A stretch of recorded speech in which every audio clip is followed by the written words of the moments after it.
Hey, y'all, it's executive producer Sonia Cho Swanson. And guess what? New season, new rules. Fall restrictions are in effect September through October. That means grass can only be watered 3 days a week. And yes, it's the law. Don't miss a beat. Change your watering clock now. Trees and plants, they need less water, just a recommended 2 days a week with drip irrigation. Visit snwa.com to find your assigned watering days and tips to maintain a healthy landscape. SNWA is a not-for-profit water agency. Black Mountain Institute at UNLV is celebrating its 20th anniversary, and you're invited to free literary programming all year long. Wow. 2 decades of remarkable BMI readings, workshops, and festivals. I've had the honor to experience many of them, sometimes as a participant. So let's celebrate this cultural powerhouse. On October 15th, join BMI at the Vegas Theater Company for Stradio Lab. It's a live comedy podcast that explores the mysteries of straight culture. Then, on November 18th, comedian Maz Drabani will be in conversation at the UNLV Student Union. So go right now and visit blackmountaininstitute.org for more information. In a move that the Trump administration claims is absolutely, positively not socialism, the federal government is angling for stakes in Nevada's private lithium and rare earth mining industries. Today on CityCast Las Vegas, we talk with Nevada independent reporter Eric Neugebauer, who's been following the Fed's attempt to become mining owners, and journalist Vince Beiser, whose book Power Metal will help us understand what happens when Uncle Sam comes to Nevada with a pickaxe to grind. It's Wednesday, October 8th. I'm David Figler, and here's what Las Vegas is talking about.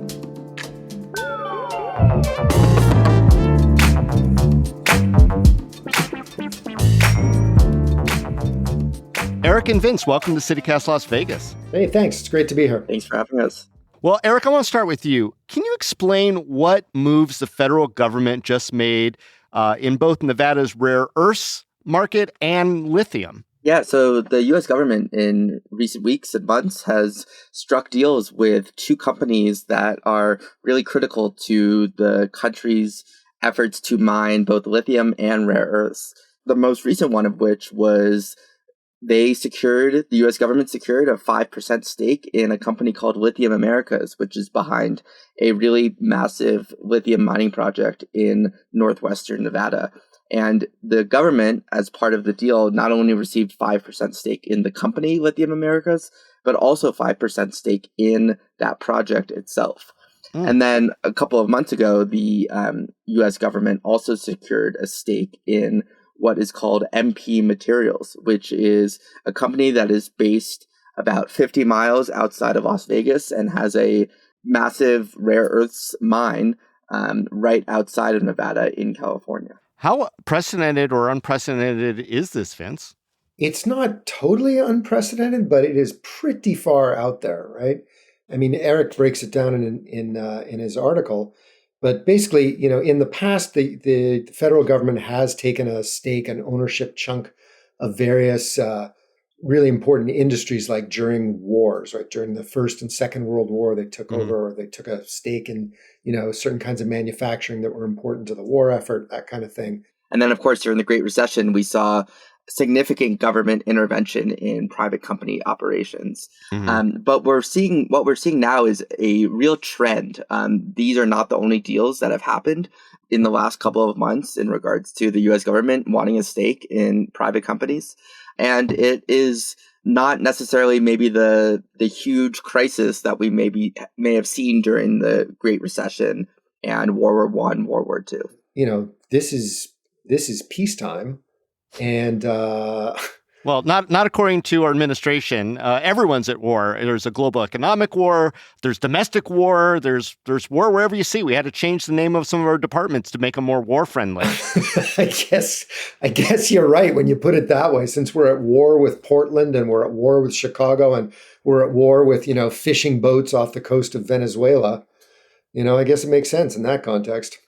Well, Vince, you just wrote a whole book about this. I mean, why are rare earth minerals and things like lithium so coveted right now in history? So basically the reason is it's because the energy transition, so electric vehicles, wind turbines, solar power, all of the non-fossil fueled power that the world is shifting towards depends on these metals, right? So to build all the EVs that we want and all the solar panels, all of the wind turbines, and PS, all of our digital gadgets, our laptops and phones, those things have to be manufactured out of metals, and they all need a basket of about a dozen odd metals that are often called critical metals, which includes lithium, rare earths, copper, cobalt, a bunch of other things. So demand for those things is just exploding. It's been skyrocketing for the last several years, as the energy transitions picked up and especially electric cars have the sales of electric cars are just exploding all over the world, not so much in the United States, but basically everywhere else. So there's huge demand for these things. And for good reason, because really, the future, the era that we're moving into of a world that's run on digital communications and powered largely by renewable energy absolutely requires these metals. Also, PS, a lot of them have very important medical and military applications, like rare earths. One of the reasons that Trump is so keen on rare earths is because they're really, really important for things like the F-35 fighter jet and a lot of other advanced military tech. Interesting. Now, in the past, we've seen loans from the government to a lot of these critical industries that are part of our supply chain, obviously. But this seems to be a shift. Does this seem strange to you, Vince, or was this an inevitability? No, it's a big shift for sure. So under the Biden administration, so two things to understand. One is that A, we need these metals, and B, right now, the supply chains for every single one of these metals that we're talking about, rare earths, lithium, all of them, is dominated by one country, which is China. Oh, so I thought you were going to say us. It's not us.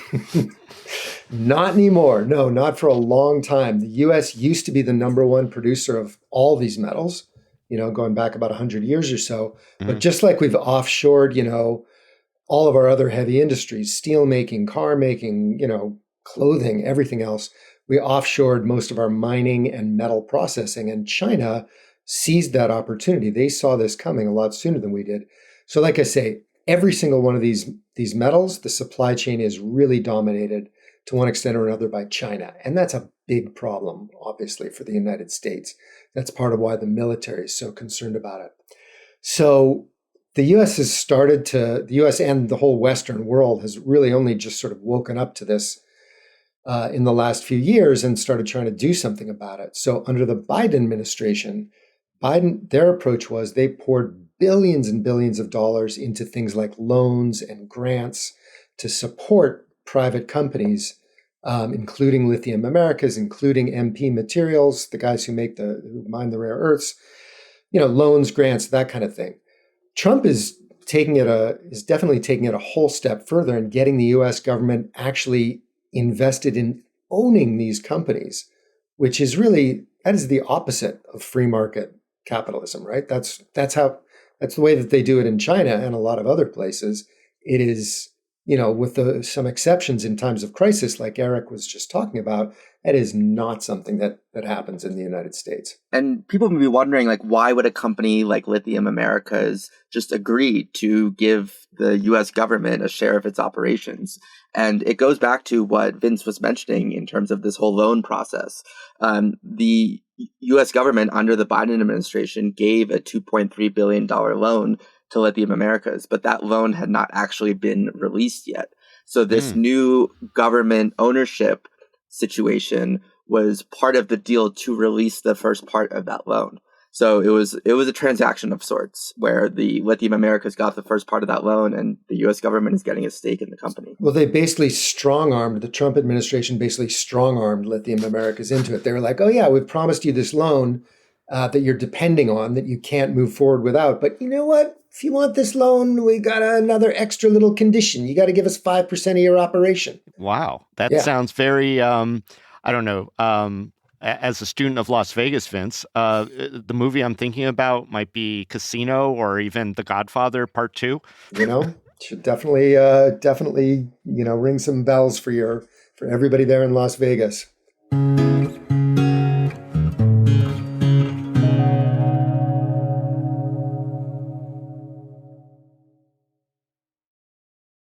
Hey y'all, producer Layla Mohammed here. Expect a haunting good time at the 12th annual Halloween at Opportunity Village's Magical Forest.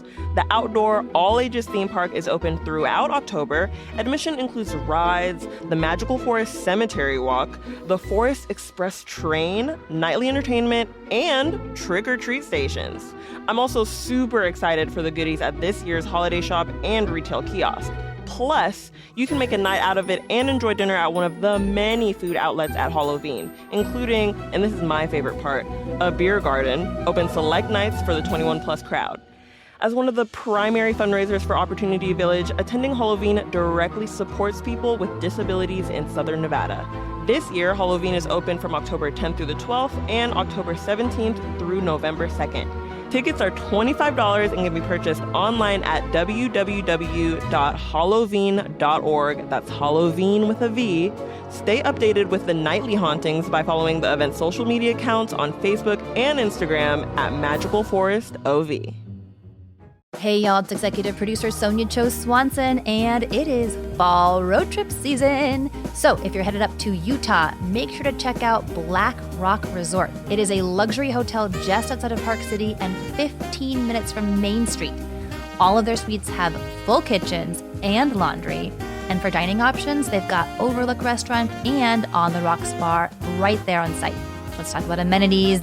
They have a shuttle to ski areas and Main Street. They've got a game room, a steam room, a sauna, and year-round outdoor pool and hot tub, so pack that swimsuit.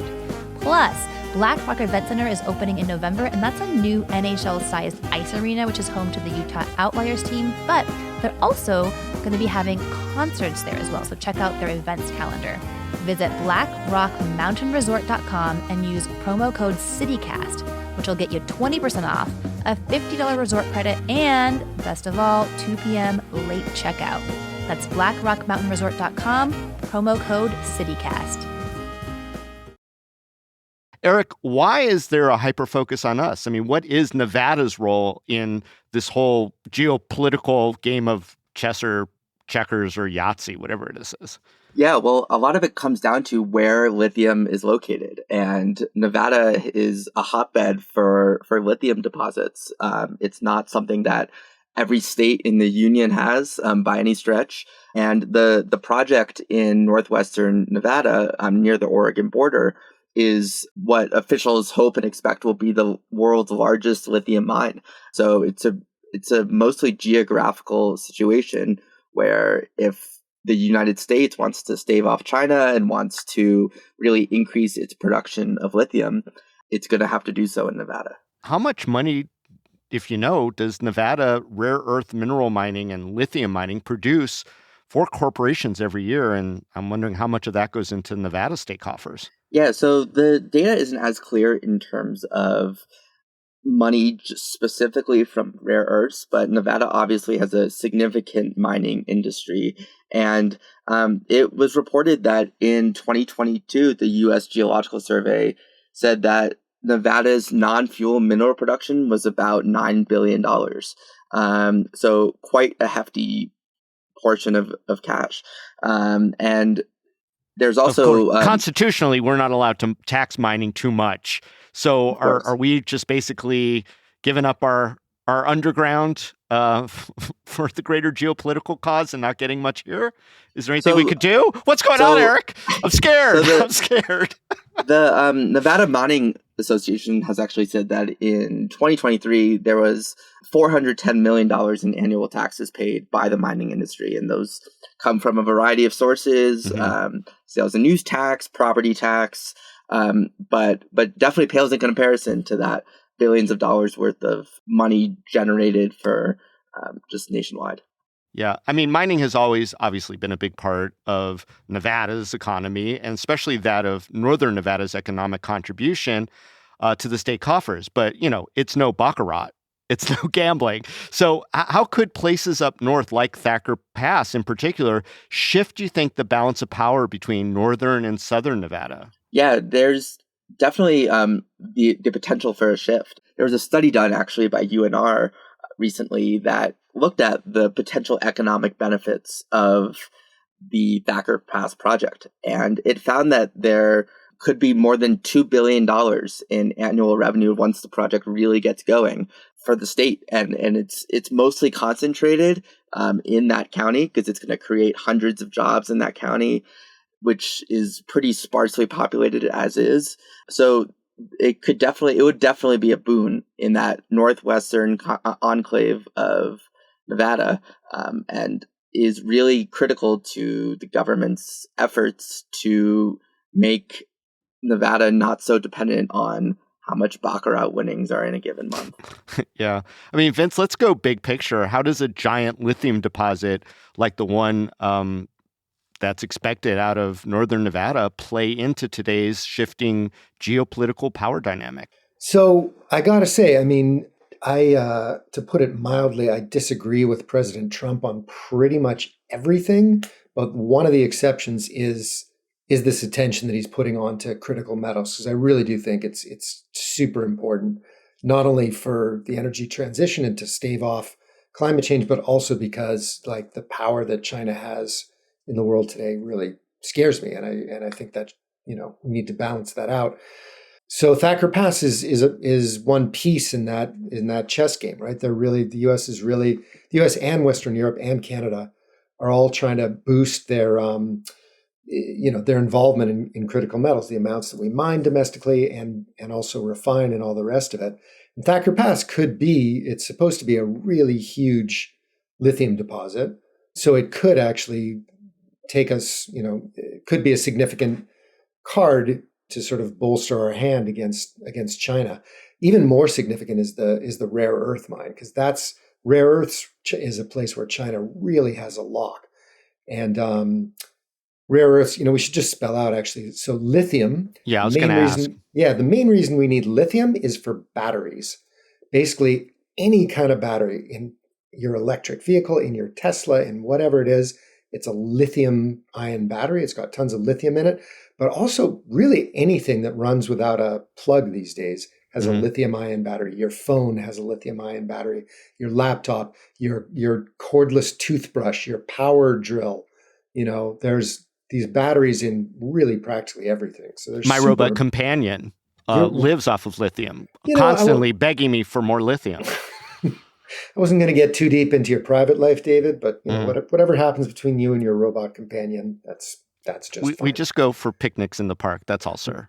But but these rare earth minerals, what are we talking about there? So rare earths minerals. Thank you. So the main thing we need rare earths for are magnets, basically these super powerful rare earth magnets that are used in a lot of wind turbines, and also they make the motors in electric cars. They're basically, without getting too deep into the weeds, you need a rare earth magnet to make an electric car go, and lots of other things as well, but that's what they're really key for. Mm-hmm. I don't want to offend my dearest friends who are people who are out there protesting Thacker Pass and some of these other mining operations because of the influence on the environment. A little bit beyond the scope of what we want to talk about today, but we know that there are concerns out there. But should we be concerned about the federal government's new stake in these Nevada companies, from different angles or different perspectives? What do you think, Eric?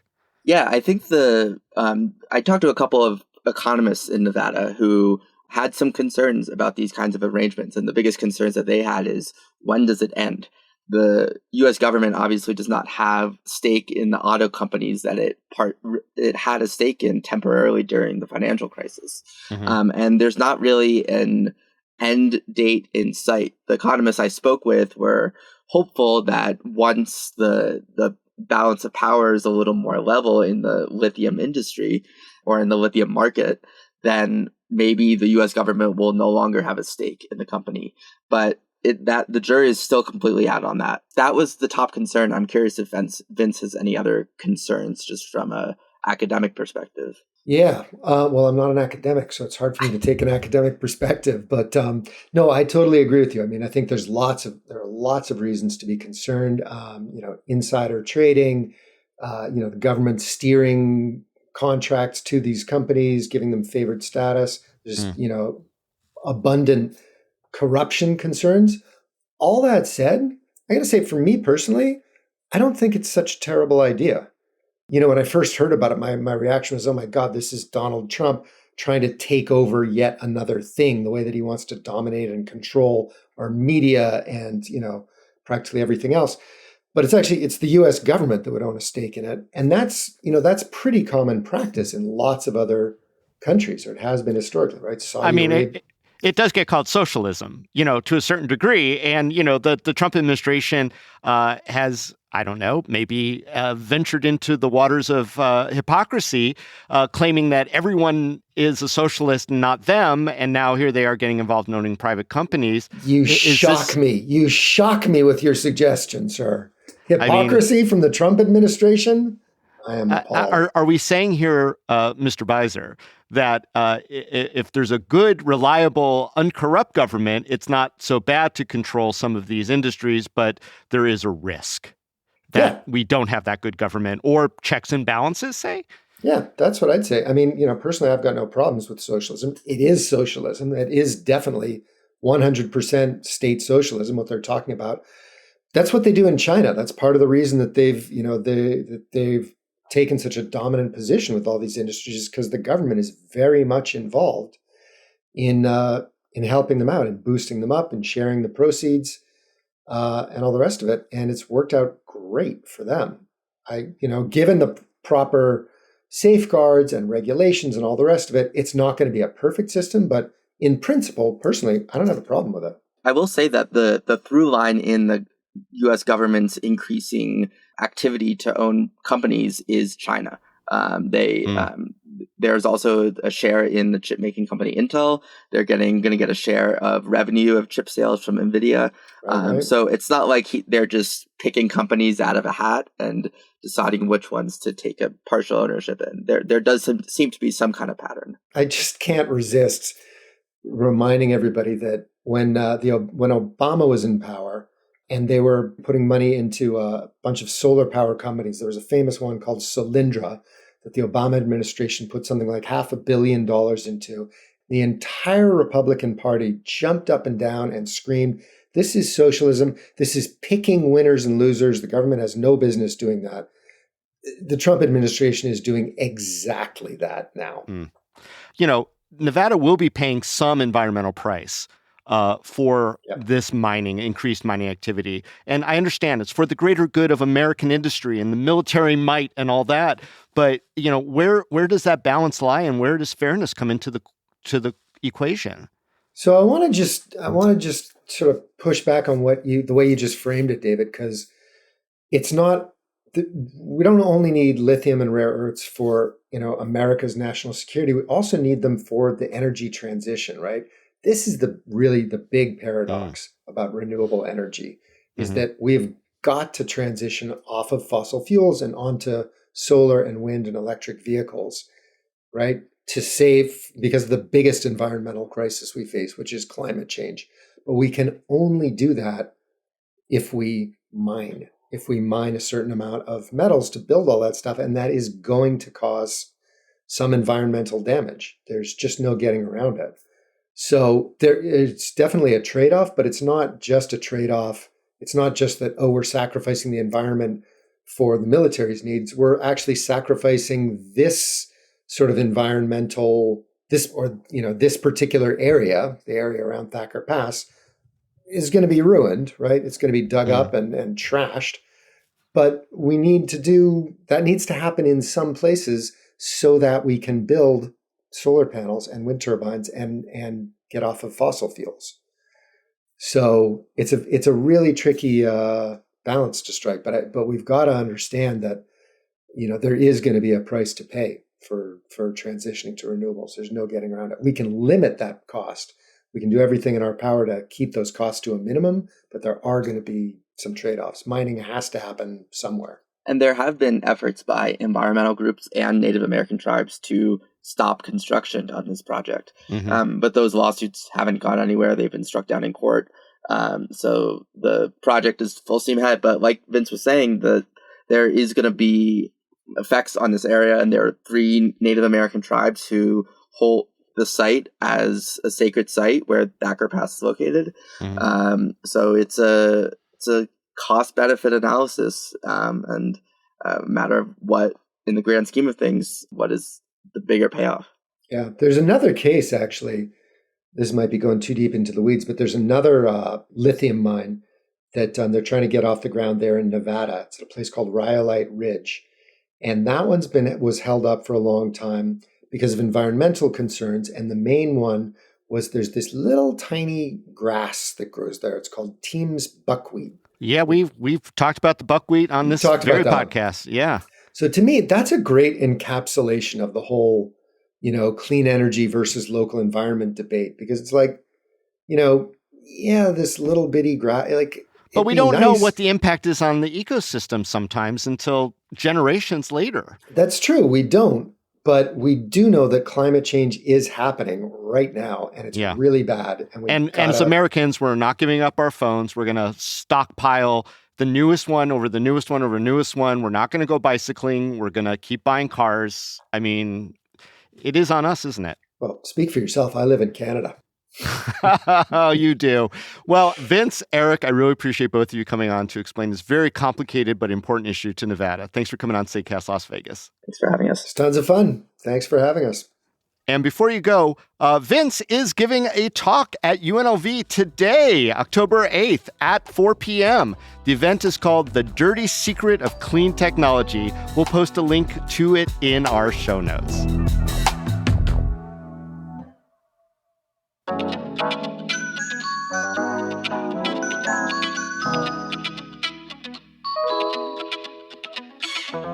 And that's all for today here on CityCast Las Vegas. If you enjoyed the show, go tell a friend. You could also rate the show, leave us a review, and subscribe to our morning newsletter. And don't forget, you can support this show and get some really great perks by becoming a CityCast Las Vegas neighbor at membership.citycast.fm. We'll be back tomorrow morning with more news from around the city. Till then, stay lucky.